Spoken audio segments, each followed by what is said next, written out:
নির্বাচনকে পাশ কাটিয়ে ভিন্ন পথে গেলে অন্তর্বর্তী সরকার বড় ভুল করবে বলে মন্তব্য করেছেন বিএনপি নেতা আমির খসরু মাহমুদ চৌধুরী।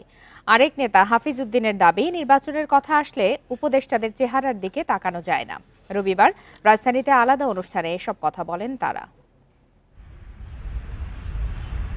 সম্প্রতি নির্বাচন ইস্যুতে সরগরম রাজনৈতিক অঙ্গন। বিএনপি ও সরকারের কয়েকজন উপদেষ্টার পাল্টাপাল্টি মন্তব্যের সাথে যোগ হয় অন্তর্বর্তী সরকারের নিরপেক্ষতার প্রশ্নও। বিএনপি মহাসচিব নিজেই সামনে আনেন এই প্রসঙ্গ। বেশ কিছু বিষয়ে অন্তর্বর্তীকালীন সরকার নিরপেক্ষতা পালন করতে পারছেন না। এরপর থেকেই বিএনপি নেতাদের বক্তব্যেও একই সুর। রোববার প্রেস ক্লাবে এনপিপির এক আলোচনা সভায় নিরপেক্ষভাবে ভোট আয়োজন করে জনগণের ক্ষমতা ফিরিয়ে দেওয়ার আহ্বান জানান আমির খসরু মাহমুদ চৌধুরী।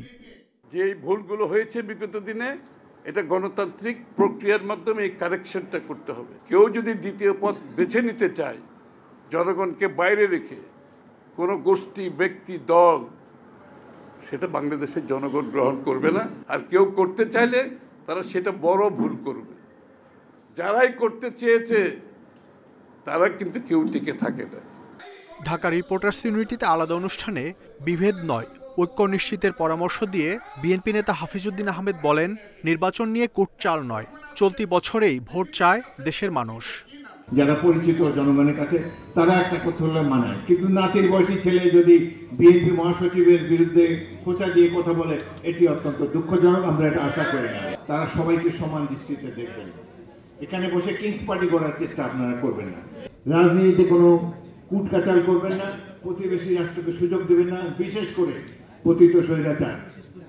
জনগণ দ্রুত ভোটাধিকার ফিরে না পেলে গণতন্ত্র আবারও চ্যালেঞ্জের মুখে পড়বে বলেও মন্তব্য বিএনপি নেতাদের। হাসিনারও অসুবিধা ছিল, জনগণ ভোট দিলে বিএনপি চলে আসবো, এদেরও অসুবিধা। তাহলে কি একই জায়গায় সূত্র? মাহমুদ শরীফ, ইন্ডিপেন্ডেন্ট নিউজ, ঢাকা। সেই জায়গায়